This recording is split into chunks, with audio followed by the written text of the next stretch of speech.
Elle vient de l'Université de Bretagne occidentale. Sa thèse, c'est le droit maritime. C'est en droit maritime. Elle est en 3e année. Cassandre, un signe et nous t'écoutons.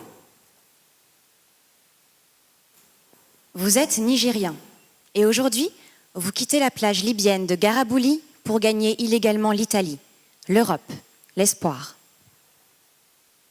Bonsoir. Au cours de mes travaux de recherche, je me suis rapidement rendu compte que les États n'ont jamais réussi à s'accorder sur une définition universelle du migrant. En réalité, ils ne se fondent que sur les facteurs de son départ.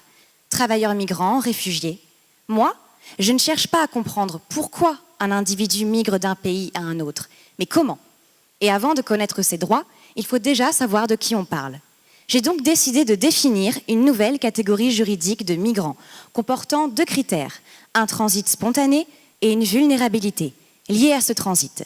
Toute cette opération se nomme qualification juridique.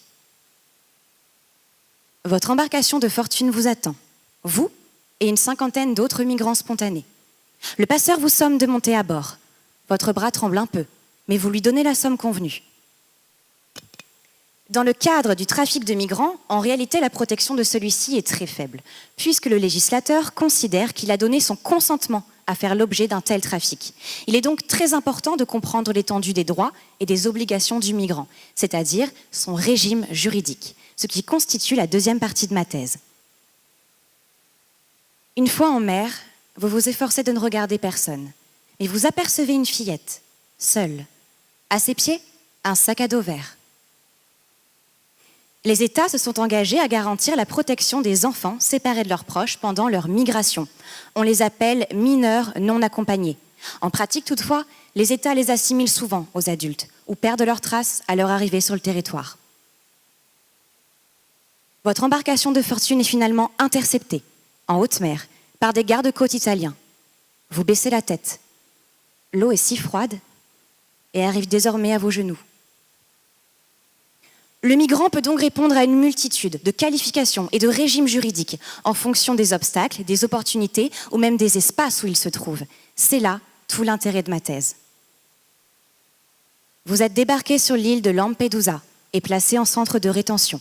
Mais le Niger refuse votre retour. Vous comprenez que vous ne pouvez ni entrer, ni sortir. Divers objets sont rapportés de l'opération. Vous apercevez un sac à dos vert, mais il n'y a plus personne pour le récupérer. Un des enjeux de ma thèse est donc d'atténuer, voire d'anticiper les effets de la migration spontanée, notamment en élargissant le recours aux visas humanitaires. En réalité, mesdames et messieurs, il faut bien comprendre que les droits du migrant ne s'arrêtent pas à la frontière.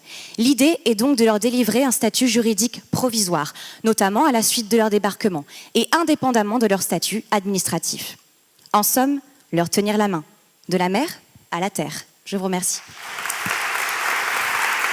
Voilà, ça va Cassandre.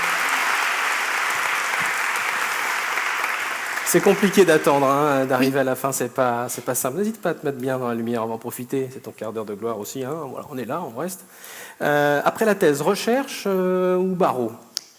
Ah, question piège. C'est un petit mix des deux. A priori, plutôt recherche. Après, je n'exclus pas non plus effectivement le CAPA. Qui est cette formation qui permet de devenir avocat. Effectivement, en droit des étrangers, ça me plairait beaucoup parce qu'il n'y a pas énormément d'avocats en Bretagne, en tout cas en droit des étrangers.